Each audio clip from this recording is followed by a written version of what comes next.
Olá, amigos, tudo bom? De volta aqui.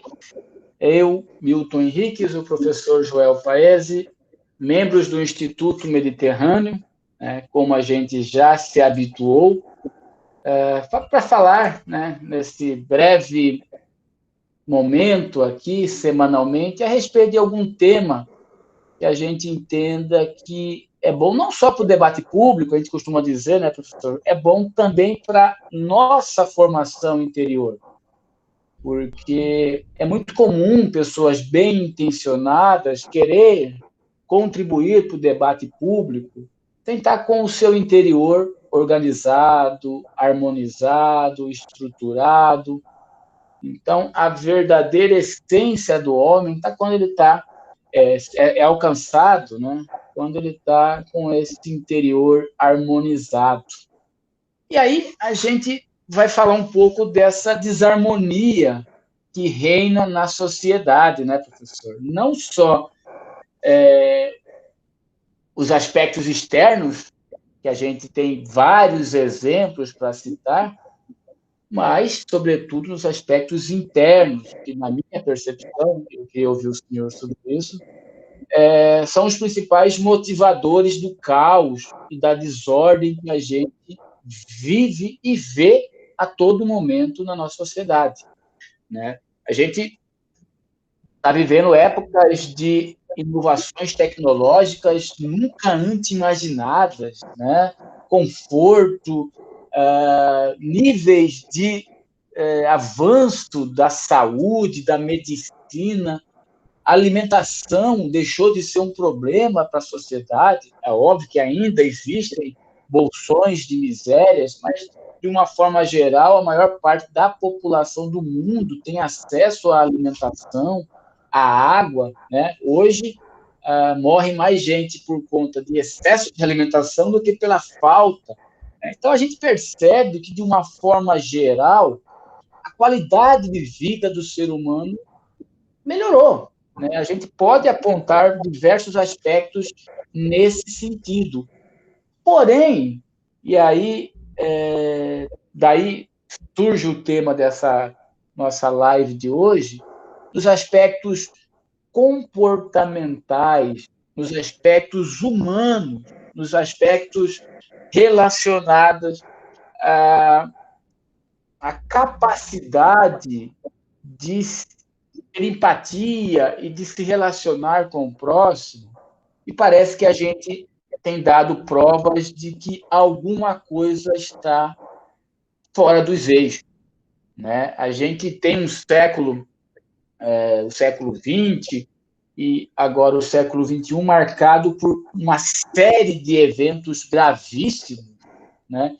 E se a gente puxar na linha do tempo, existem alguns momentos que eu diria que são cruciais para explicar o desencadear dessa sequência histórica, né? Eu poderia citar, sem ser o primeiro dessa sequência, mas como algo relevante, a Revolução Francesa, né? E, posteriormente, todo o movimento que deu origem a regimes totalitários como o comunismo, que depois se travestiu de socialismo, nazismo, progressismo, os ismos que vão, como numa metamorfose, alterando a sua, vamos dizer assim, o seu nome, mas, no fundo, a sua essência permanece o mesmo. E hoje nós temos, professor, uma sociedade com ações, com valores que me parece cada vez mais descolado da sua essência, daquele sopro da vida original que foi dado pelo nosso Criador, né? A gente costuma falar muito, e eu tenho essa posição bem firmada, que uma sociedade que aceita discutir o aborto não é uma sociedade sadia, não é uma sociedade sã. Quem já teve animais em casa, você observa o amor que uma cachorra tem com a sua cria. Observa o amor que um gato, uma gata, né, tem com a sua cria. uma galinha com seus pintinhos, ele coloca debaixo da sua asa e qualquer um que tentar atacá-lo, ela reage colocando em risco a sua própria vida, independente do tamanho do agressor. E eu comparo com o ser humano. Nós perdemos. Eu digo que a mãe que aborta, lógico, né? Se for sem ser espontâneo, tudo bem. Mas eu falo a mãe que consciente vai lá e pratica o ato do amor, ela regrediu a um estágio pior do que os próprios animais, que perdeu aquela capacidade de cuidar dos seus próprios, que irá ter empatia com terceiros. Né? Então, esse foi, vamos dizer assim, a inquietação que motivou o tema dessa live de hoje, né, professor? E aí surgiu aquela pergunta: há alguma coisa errada com a humanidade nos dias atuais? Vivemos numa sociedade adoecida? O que o senhor tem a nos dizer, professor? Olha, tem muita coisa errada. A sociedade está muito errada. Né? Eu me refiro principalmente à sociedade ocidental. Ela segue um caminho de autodestruição. Isso é visível, né? Então, não há dúvida alguma que nós somos hoje no Ocidente uma sociedade doente. Isso é indiscutível. Isso é uma evidência palmar. Isso é uma platitude. Tá? Mas eu acho que primeiro, Milton, é importante definir o que é a doença. Né? Então, a doença é um desequilíbrio no organismo. Isso é uma doença. Em síntese, isso é uma doença. E esse desequilíbrio, ele gera várias sequelas, né? Tá? Com sintomas diversos. Né? Então, a modernidade, ela é, na verdade, né, em resumo, um processo de patologização do homem e das instituições. Isso é fora de questão. Tá? Então, modernidade é sinônimo de adoecimento. Indiscutível. O mundo moderno é um mundo de criação de seres patologizados. Né? Isso é palmar. Muito bem. Agora, essa doença, ela tem sintomas. A democracia é um sintoma dessa doença. As ideologias políticas, outro sintoma. As utopias políticas, outro sintoma. Né? Então, se nós observarmos, é evidente, está à nossa disposição, né, esse conjunto de sintomas, que revelam uma causa que é doentia. Né? Revelam uma causa doentia. Revelam um princípio doentio.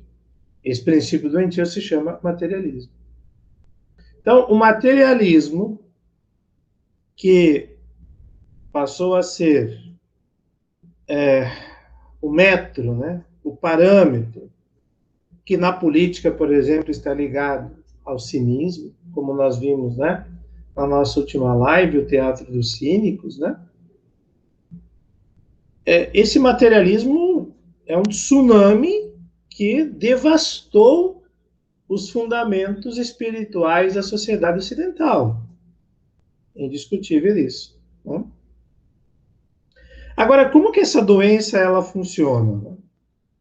Ela funciona por um bloqueio do acesso do indivíduo à metafísica. Né? Mas a metafísica morreu? Não, a metafísica não morreu. A morte da metafísica seria algo inconcebível, porque seria o mesmo que considerar uma consequência sem causa. Isso não acontece. Né? A morte da metafísica seria simplesmente a dissolução do nosso mundo. Não há como. Tá? O nosso mundo nem existiria. Enfim. Mas há um esquecimento da metafísica. sim, há um esquecimento. Né? Na medida em que há esse esquecimento, o, o indivíduo ele passa a perder ou se enfraquece nele uma tensão fundamental, né, que é entre o mundo em que ele vive, o mundo material ao qual ele está preso. Né, nós precisamos comer, beber, respirar, nos proteger das intempéries. Né, e o transcendente. É essa tensão, né, essa tensão pelo fato de o homem viver nesse intermédio, né, que gera o tensionamento das cordas da alma.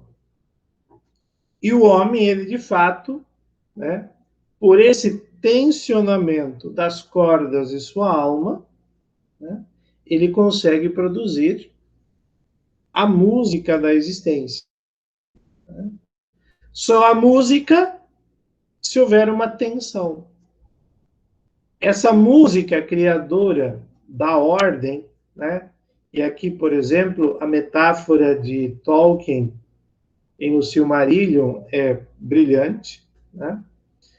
O que faz as cordas da alma ficarem tensionadas? Os dois extremos, o mundo material e o mundo transcendente. Quando o homem perde esse tensionamento, ele simplesmente se desumaniza.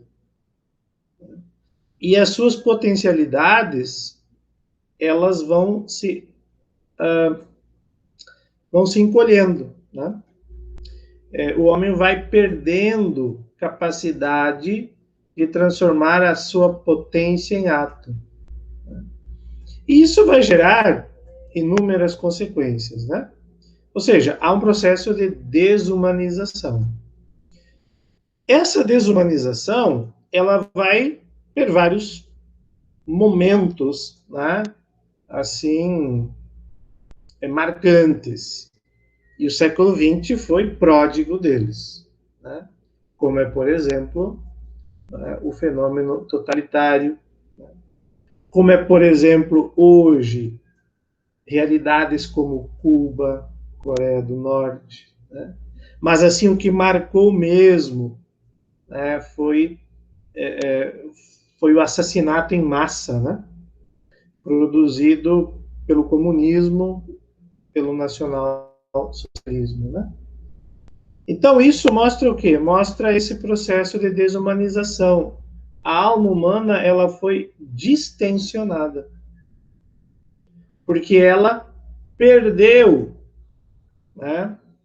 Com o esquecimento da metafísica, um desses extremos, né? Ele simplesmente não está mais em conexão com a alma do indivíduo.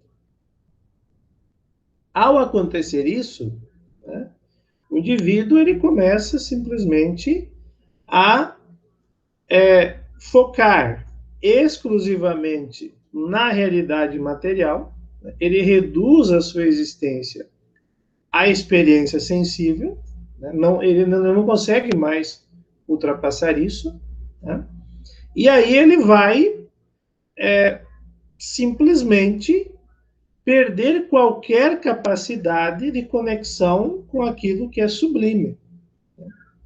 Mas, acima de tudo, ele procederá o esquecimento da realidade. Né?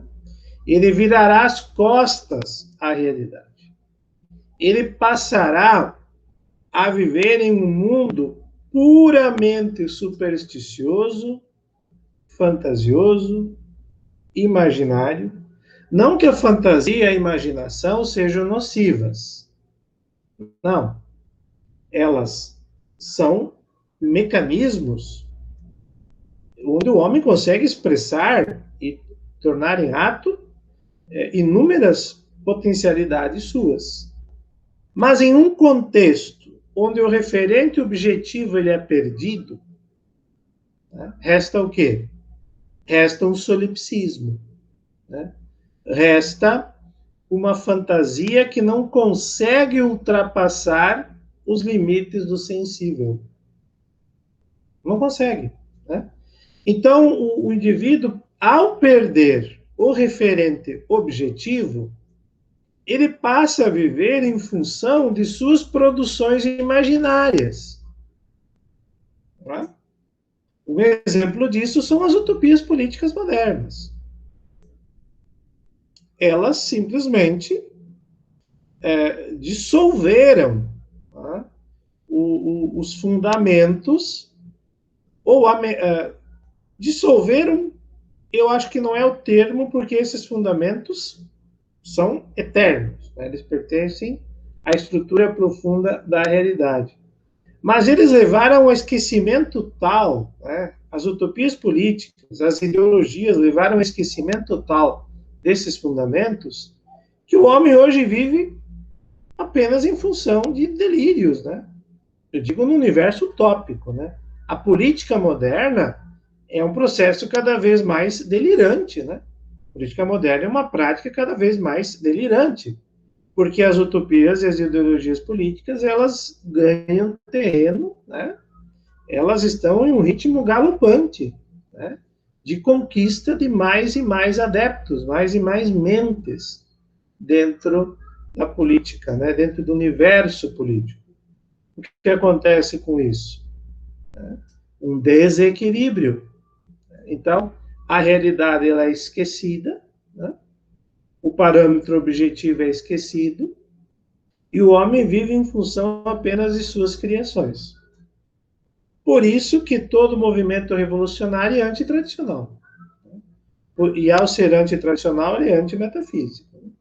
Por isso que todo movimento revolucionário propõe começar a história de novo, um novo começo, né? Um novo homem, um novo mundo, uma nova sociedade, um outro mundo possível.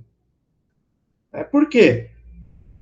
Qual que é o referente objetivo? Chama-se a experiência. A experiência humana. Né? E para o ideólogo, para as utopias, para as ideologias, essa experiência humana ela é completamente desconsiderada. Né? Ela é substituída pelos planejamentos racionais de supostos especialistas que supostamente têm em mãos uma ciência, uma técnica capaz de prever o futuro. Né? Então, é esse adoecimento que está condenando a sociedade ocidental a um suicídio. Né? É uma marcha suicida. Quer dizer, o movimento revolucionário, na medida que ele ganhou terreno na consciência ocidental, ele levou essa sociedade a uma rota de autodestruição. E nós vemos, por exemplo, os comportamentos histéricos dos indivíduos. Isso é visível hoje. Tá? Um comportamento histérico é um comportamento que ele fica cego a qualquer realidade externa à sua própria experiência. Tá? O comportamento histérico ele é absolutamente solipsista. Porque um indivíduo que tem um contato com a realidade, um indivíduo que tem um contato com a experiência humana, ele não entra em processo histérico. Né? Essa histerização da sociedade, produto, mais uma vez, do movimento revolucionário, advendo o fato de que o referente objetivo que tensiona junto com a fantasia e a imaginação a nossa alma, ele é esquecido. Ele é completamente deixado de lado. E esse referente objetivo, ele vai sendo dissolvido na medida em que o homem vai perdendo o conceito, a ideia, o contato com o metafísico. Porque esta ordem humana, esta ordem, seja social, né, a ordem do mundo não é uma criação humana. O homem já a encontrou pronta. Né? Claro, eu me refiro à estrutura profunda da realidade, não me refiro às instituições políticas e sociais, isso é outra coisa. Né? Mas há uma estrutura da realidade, seja social ou natural, que ela já é dada. E não é criação humana, não é criação da própria matéria. Isso não é de geração espontânea. Isso foi criado, né, a partir de um ente metafísico, né, de algo que está além da matéria. Então, quando o homem ele esquece essa fundamentação metafísica da realidade, ele começa a imaginar que ele é o criador do mundo.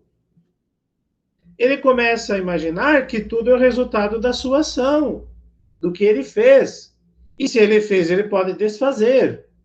E se ele fez, ele pode refazer. Então, é fundamental para o pensamento revolucionário convencer as pessoas de que elas são a própria divindade, de que elas são os demiurgos da realidade. Então, o indivíduo ele vai vivendo cada vez mais em um mundo solipsista, de tal sorte que ele vai perdendo, né, a realidade aos poucos. A realidade ela vai erodindo, né? Ela vai desaparecendo, ela vai se erodindo. E isso está na base, no fundamento dessa grande doença chamada mundo moderno. Não tenha dúvida que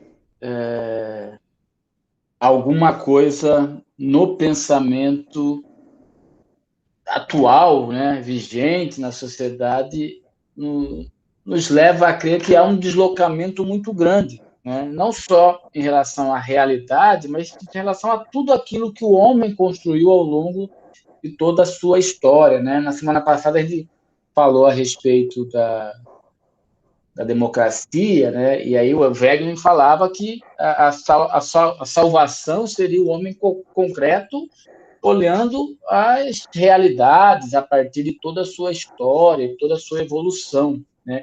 E aqui eu queria citar um outro gigante, e eu sei que você também gosta muito, que é o Chesterton, né? O Chesterton tem uma obra que eu gosto muito, que é O Homem Eterno, e aí ele diz, eu pesquei 2 trechos aqui que eu queria comentar. O primeiro ele diz o seguinte: o homem, a mente moderna se vê forçada a olhar para o futuro. Antes de tudo, um medo do passado. Medo não só do mal que há no passado, senão também do bem que há nele. Os homens inventam novos ideais, porque não se atrevem a buscar os antigos. Olham com entusiasmo para frente, porque têm medo de olhar para trás. Me parece que a mente revolucionária precisa necessariamente apagar os benefícios do passado, precisa, de alguma forma, fazer com que todos nós acreditemos que o passado é algo ruim e que nós devemos destruir tudo isso ou nos desapegar e que o futuro só é interessante a ser buscado a partir de ideias que nunca foram validadas, que nunca foram testadas. Ideias que, em algum momento, podem ser agradáveis à mente humana, né? Uma sociedade onde todo mundo é igual, onde não tem justiça, onde não tem... Ok, aparentemente ninguém é contra isso. Mas como fazer isso? Aonde isso foi testado e deu certo? A experiência nos mostra que todos, não são alguns, todos os regimes que tentaram impor modelos sociais à base de uma coerção terminou em totalitarismo, genocídio, fome. Basta lembrar que o grande símbolo sociedade moderna, né, a liberdade, igualdade, fraternidade, propagada pela Revolução Francesa, tinha como um dos seus símbolos mais marcantes uma guilhotina, que é uma ferramenta construída para cortar pescoços das pessoas em praça pública. Ora, o que isso tem a ver com igualdade, liberdade e fraternidade? Né? Então, eu acho que o Chesterton, mais uma vez, né, professor, ele é preciso, né? E eu diria que o Chesterton é indispensável, né? Sem dúvida. Isso que tu estás falando, Milton, essa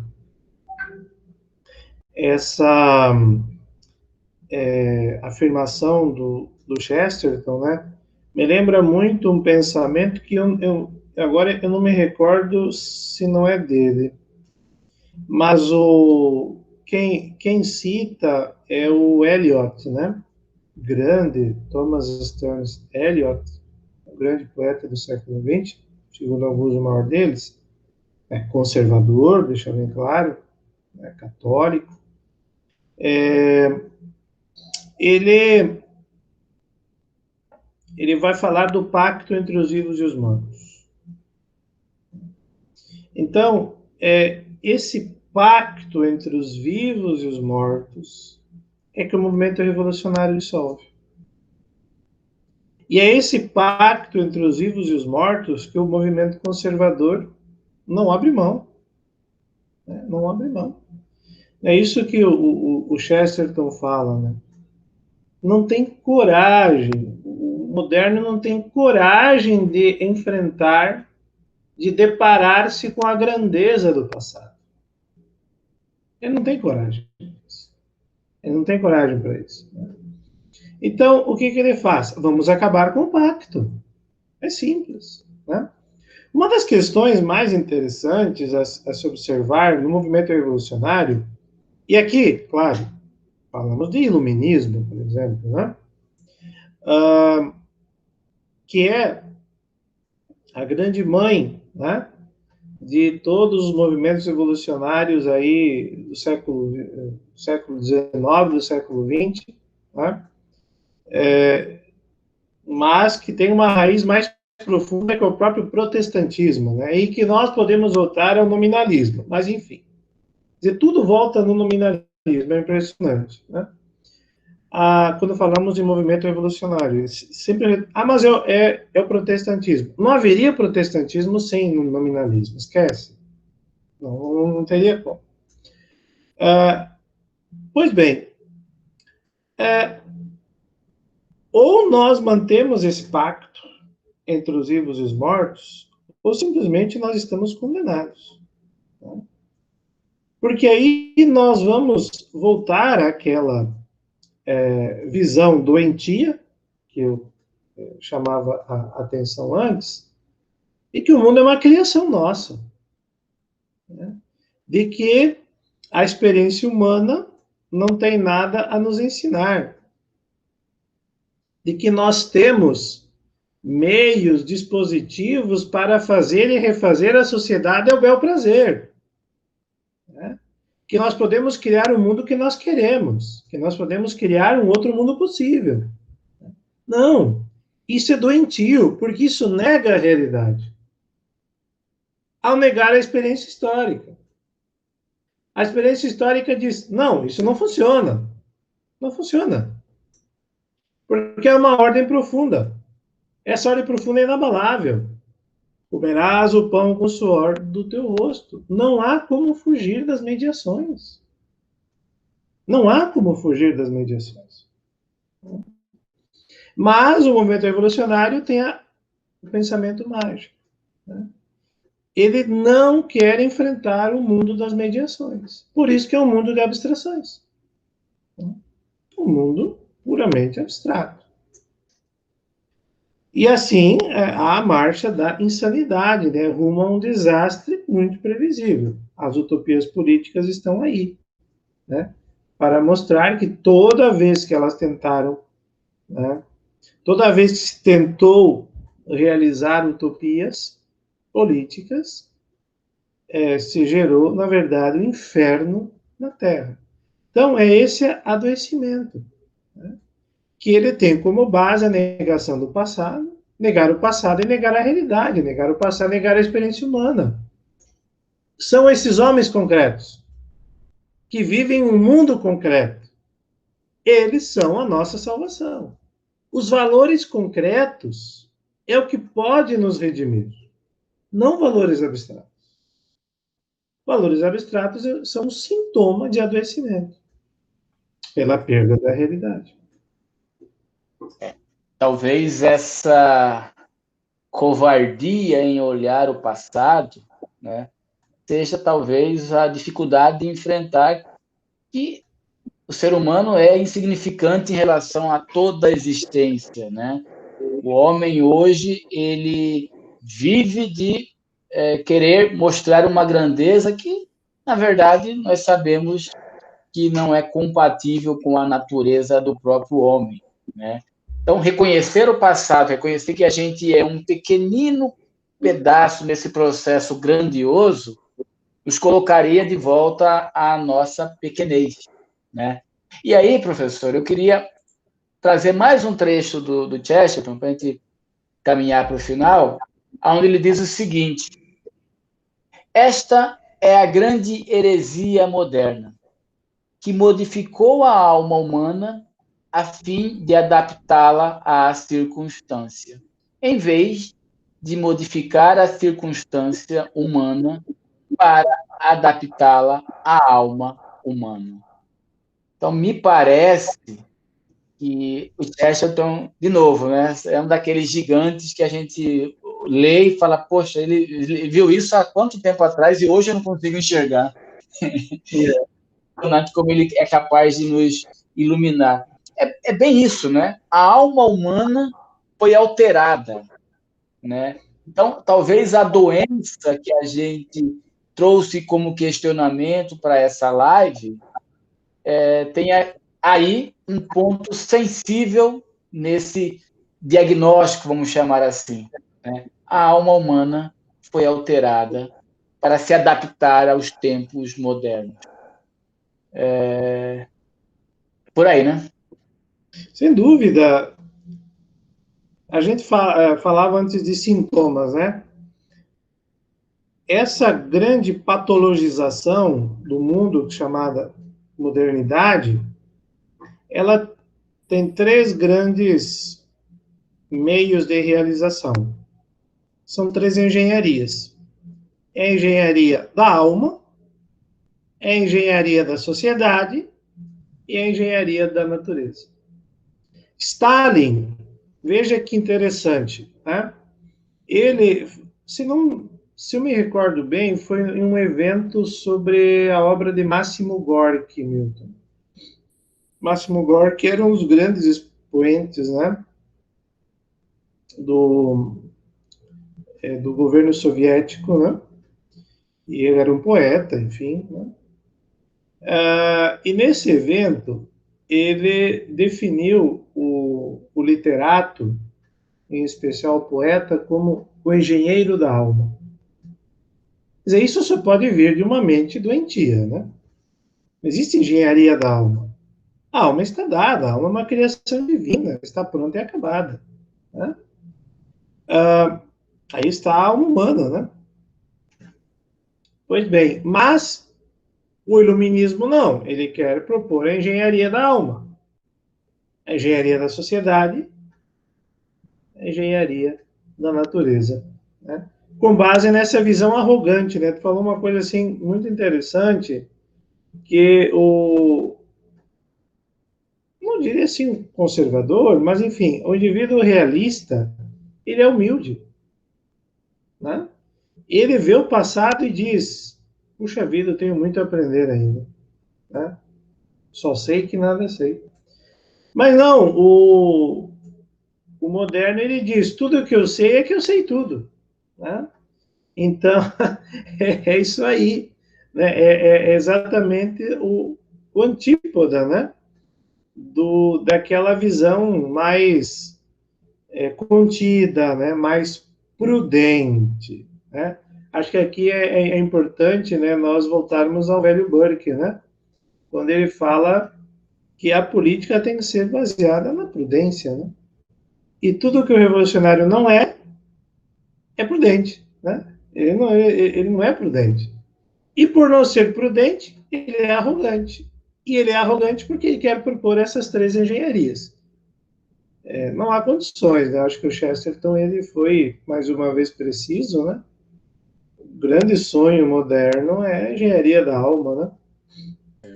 Perfeito.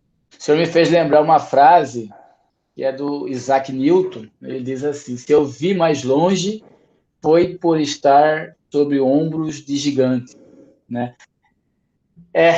Essa frase é inspiradora porque mostra que a gente está num processo de busca do crescimento, porque nós partimos de um ponto alto, né? Os gigantes da nossa história nos trouxeram até aqui, né? E como seria importante se nós tivéssemos na sociedade, no meio, diria uma reverência a esses heróis, né? Pessoas de carne e osso como nós, né? Mas que carregaram esse bastão, né? E cumpriram esse pacto, né? Entre os mortos, os vivos e os nascitouros, né? Para que nós pudéssemos estar aqui, né? Eu acho muito belo isso, professor. Eu acho que isso é uma, dentre tantas maldades que o revolucionário faz, não é só destruir o futuro, ele destrói o nosso passado, a nossa história, sim, as nossas conexões. E isso faz com que um homem sem referente, né, sem um contexto histórico, se sinta diminuído. Eu não sei se o senhor tem essa percepção. Se sinta diminuído, se sinta fora de um contexto. E eu diria que reduz até a própria razão da existência humana. Né? E como Chesterton fala, né, a questão da alma humana, né, de voltar para essa origem, né, é o sopro divino, né? Nós temos a nossa criação, né? É aquilo que Deus colocou em nosso coração e que nós sabemos muito bem onde está. Só basta ir lá buscar e retornar às nossas origens, né? Perfeito. É isso aí. Perfeitamente. Para encerrar, então, acho que nós precisamos nos reconectar, né, aos nossos pais fundadores, né, aos nossos founding fathers.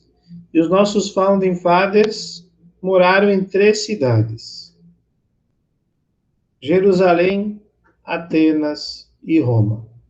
Não há outra fonte verdadeira, não há outra. A verdade é uma só. É aquela que emergiu da fusão dessas 3 grandes cidades, né? O judaísmo, a cultura filosófica grega, né? E o direito romano. O Ocidente, né, é a fusão. O cristianismo será a fusão, né, dessas 3 grandes energias espirituais que sustentam o Ocidente, né? Quer queiram, quer não, os revolucionários até hoje, e é a nossa fonte perene, né? De inspiração, de orientação, é o nosso farol. Perfeito. E não podemos deixar que os revolucionários apaguem, né? Não, eles não vão conseguir, pode ter certeza. Amém.